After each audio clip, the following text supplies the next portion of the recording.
आयुधौम्य के दूसरे शिष्य का नाम था उपमन्यु। आचार्य ने उसे यह कहकर भेजा कि बेटा तुम गौओं की रक्षा करो। आचार्य की आज्ञा से वह गाय चराने लगा। दिन भर गाय चराने के बाद सायंकाल आचार्य के आश्रम पर आया और उन्हें नमस्कार किया। आचार्य ने कहा, बेटा तुम मोटे और बलवान दिख रहे हो, खाते पीते क्या हो? उसने कहा, आचार्य मैं भिक्षा मांगकर खा पी लेता हूँ। आचार्य ने कहा, बेटा मुझे निवेदन किए बिना भिक्षा नहीं खानी चाहिए। उसने आचार्य की बात मान ली। अब वह भिक्षा मांगकर उन्हें निवेदित कर देता और आचार्य सारी भिक्षा लेकर रख लेते। वह फिर दिन भर गाय चराकर संध्या के समय गुरुगृह में लौट आता और आचार्य को नमस्कार करता। एक दिन आचार्य ने कहा, बेटा मैं तुम्हारी सारी भिक्षा ले लेता हूँ, अब तुम क्या खाते पीते हो? उपमन्यु ने कहा, भगवन मैं पहले भिक्षा आपको निवेदित करके फिर दूसरी मांग कर खा पी लेता हूँ। आचार्य ने कहा, ऐसा करना अंतेवासी के लिए अनुचित है। तुम दूसरे भिक्षार्थियों की जीविका में अड़चन डालते हो और इससे तुम्हारा लोभ भी सिद्ध होता है। उपमन्यु ने आचार्य की आज्ञा स्वीकार कर ली और फिर वह गाय चराने चला गया। संध्या समय वह पुनः गुरुजी के पास आया, उनके चरणों में नमस्कार किया। आचार्य ने कहा, बेटा उपमन्यु मैं तुम्हारी सारी भिक्षा ले लेता हूँ, दूसरी बार तुम मांगते नहीं, फिर भी तुम खूब हट्टे-कट्टे हो, अब क्या खाते पीते हो? उपमन्यु ने कहा, भगवन मैं इन गौओं के दूध से अपना जीवन निर्वाह कर लेता हूँ। आचार्य ने कहा, बेटा मेरी आज्ञा के बिना गौओं का दूध पी लेना उचित नहीं है। उसने उनकी वह आज्ञा भी स्वीकार की और फिर गौएं चराकर शाम को उनकी सेवा में उपस्थित होकर नमस्कार किया। आचार्य ने पूछा, बेटा तुमने मेरी आज्ञा से भिक्षा की तो बात ही कौन, दूध पीना भी छोड़ दिया, फिर क्या खाते पीते हो? उपमन्यु ने कहा, भगवन ये बछड़े अपनी माँ के थन से दूध पीते समय जो फेन उगल देते हैं वही मैं पी लेता हूँ। आचार्य ने कहा, राम राम, ये दयालु बछड़े तुम पर कृपा करके बहुत सा फेन उगल देते होंगे। इस प्रकार तो तुम उनकी जीविका में अड़चन डालते हो, तुम्हें वह भी नहीं पीना चाहिए। उसने आचार्य की आज्ञा शिरोधार्य की। अब खाने पीने के सभी दरवाजे बंद हो जाने के कारण भूख से व्याकुल होकर उसने एक दिन आक के पत्ते खा लिए। उन खारे, तीते, कड़वे, रूखे और पचने पर तीक्ष्ण रस पैदा करने वाले पत्तों को खाकर वह अपने आंखों की ज्योति खो बैठा। अंधा होकर वन में भटकता रहा और एक कुएं में गिर पड़ा। सूर्यास्त हो गया, परंतु उपमन्यु आचार्य के आश्रम पर नहीं आया। आचार्य ने शिष्यों से पूछा, उपमन्यु नहीं आया? शिष्यों ने कहा, भगवन वह तो गाय चराने गया है। आचार्य ने कहा, मैंने उपमन्यु के खाने पीने के सभी दरवाजे बंद कर दिए हैं, इससे उसे क्रोध आ गया होगा, तभी तो अब तक नहीं लौटा। चलो उसे ढूंढें। आचार्य शिष्यों के साथ वन में गए और जोर से पुकारा, उपमन्यु तुम कहाँ हो? आओ बेटा। आचार्य की आवाज पहचान कर वह जोर से बोला, मैं इस कुएं में गिर पड़ा हूँ। आचार्य ने पूछा कि तुम कुएं में कैसे गिरे?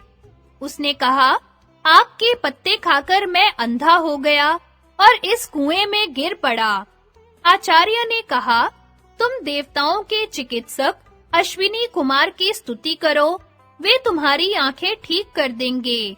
तब उपमन्यु ने वेद की ऋचाओं से अश्विनी कुमार की स्तुति की। उपमन्यु की स्तुति से प्रसन्न होकर अश्विनी कुमार उसके पास आए और बोले, तुम यह पुआ खा लो। उपमन्यु ने कहा, देववर आपका कहना ठीक है, परंतु आचार्य को निवेदन किए बिना मैं आपकी आज्ञा का पालन नहीं कर सकता। अश्विनी कुमारों ने कहा, पहले तुम्हारे आचार्य ने भी हमारी स्तुति की थी और हमने उन्हें पुआ दिया था। उन्होंने तो उसे अपने गुरु को निवेदन किए बिना ही खा लिया था। सो जैसा उपाध्याय ने किया, वैसा ही तुम भी करो।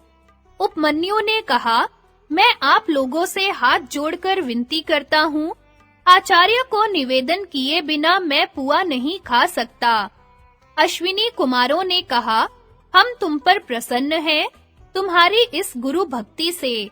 तुम्हारे दांत सोने के हो जाएंगे, तुम्हारी आंखें ठीक हो जाएंगी और तुम्हारा सब प्रकार कल्याण होगा।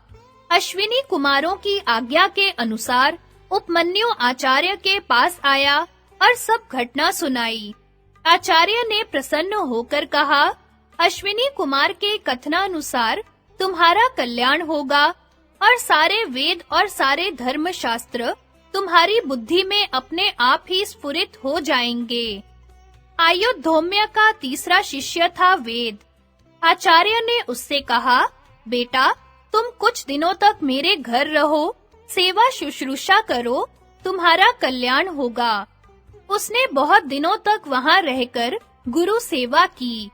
आचार्य प्रतिदिन उस पर बैल की तरह भार लाद देते और वह गर्मी सर्दी, भूख प्यास का दुख सहकर उनकी सेवा करता।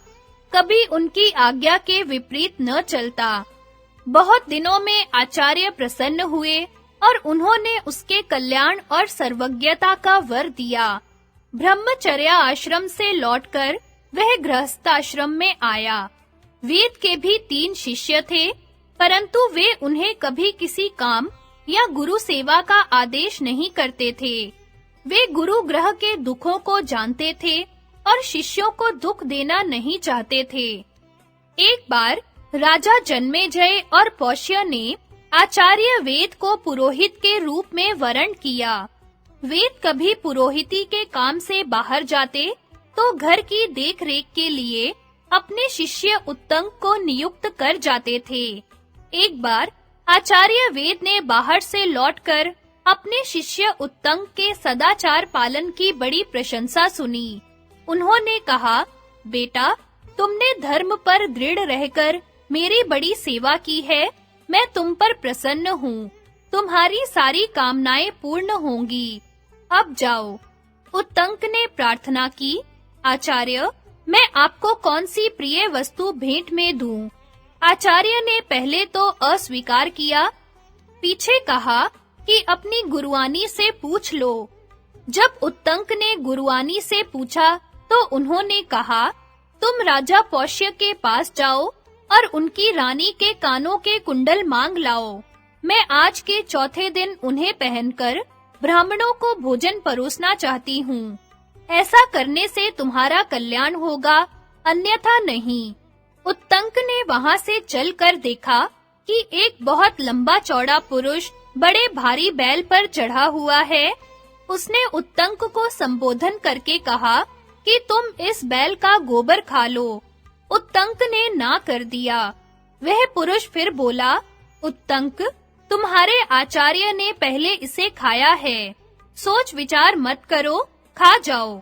उत्तंक ने बैल का गोबर और मूत्र खा लिया और शीघ्रता के कारण बिना रुके कुल्ला करता हुआ ही वहां से चल पड़ा। उत्तंक ने राजा पौष्य के पास जाकर उन्हें आशीर्वाद दिया और कहा कि मैं आपके पास कुछ मांगने के लिए आया हूँ। पौष्य ने उत्तंक का अभिप्राय जानकर उसे अंतःपुर में रानी के पास भेज दिया, परंतु उत्तंक को रनिवास में कहीं भी रानी दिखाई नहीं दी। वहां से लौटकर उसने पौष्य को उलाहना दिया कि अंतःपुर में रानी नहीं है। पौष्य ने कहा, भगवन, मेरी रानी पतिव्रता है, उसे उच्चिष्ट या अपवित्र मनुष्य नहीं देख सकता। उत्तंक ने स्मरण करके कहा कि हाँ, मैंने चलते-चलते आचमन कर लिया था। पौष्य ने कहा, ठीक है, चलते-चलते आचमन करना निषिद्ध है, इसलिए आप झूठे हैं। अब उत्तंक ने पूर्वाभिमुख बैठकर हाथ पैर मुंह धोकर शब्द, फेन और उष्णता से रहित एवं हृदय तक पहुँचने योग्य जल से 3 बार आचमन किया और 2 बार मुंह धोया। इस बार अंतःपुर में जाने पर रानी दिख पड़ी और उसने उत्तंक को सत्पात्र समझकर अपने कुंडल दे दिए। साथ ही यह कहकर सावधान भी कर दिया कि नागराज तक्षक ये कुंडल चाहता है, कहीं तुम्हारी असावधानी से लाभ उठाकर वह ले ना जाए। मार्ग में चलते समय उत्तंक ने देखा कि उसके पीछे-पीछे एक नग्न शपणक चल रहा है, कभी प्रकट होता है और कभी छिप जाता है। एक बार उत्तंक ने कुंडल रखकर जल लेने की चेष्टा की, इतने ही में वह शपणक कुंडल लेकर अदृश्य हो गया। नागराज तक्षक ही उस वेश में आया था। उत्तंक ने इंद्र के व्रज की सहायता से नागलोक तक उसका पीछा किया। अंत में भयभीत होकर तक्षक ने उसे कुंडल दे दिए।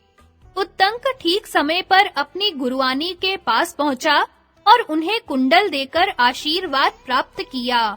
अब आचार्य से आज्ञा प्राप्त करके उत्तंक हस्तिनापुर आया। वह तक्षक पर अत्यंत क्रोधित था और उससे बदला लेना चाहता था। उस समय तक हस्तिनापुर के सम्राट जन्मेजय तक्षशिला पर विजय प्राप्त करके लौट चुके थे। उत्तंक ने कहा, राजन, तक्षक ने आपके पिता को डसा है। आप उससे बदला लेने के लिए यज्ञ कीजिए। कश्यप आपके पिता की रक्षा करने के लिए आ रहे थे, परंतु उन्हें उसने लौटा दिया। अब आप सर्प सत्र कीजिए और उसकी प्रज्वलित अग्नि में उस पापी को जलाकर भस्म कर डालिए। उस दुरात्मा ने मेरा भी कम अनिष्ट नहीं किया है।